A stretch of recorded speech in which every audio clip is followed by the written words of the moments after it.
সোনা কি করছো? আমি এবার একটা হনুমান চালিসা পাঠ করব, তারপর তো 2:18 বাজবে, তারপর তোমাকে মেসেজ করব সোনা। আর কি বলবো বেবি, আমি এখন ঠাকুর নামেই করছিলাম, তারপর একটু চা খেলাম, ওই জন্য আর একটু দেরি হলো।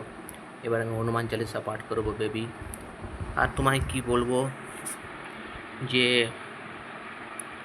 তুমি তো এখন ঘুমোচ্ছ, 2টোর সময় হয়তো দেখবে মেসেজটা আমার। এই আমার কুচি মনাটা, কিছু বলার নেই, মেসেজ করব। তোমার মেসেজ যেতে ভালো লাগে, রোজ একই রকম কথা বলি শোনা, তোমাকে আমি একই কথাই রোজ রোজ শুনতে হয়, তোমার ভালো লাগে? সেটাই তো ভাবি। তোমার তো নিশ্চয়ই বিরক্ত লাগে বেবি।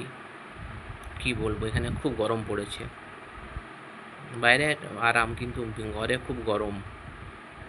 আর তোমাদের কলকাতায় তো আরও বেশি গরম, এখানে তুমি তো এসি এসি ছাড়া থাকতেই পারবে না কলকাতায়। যাই হোক,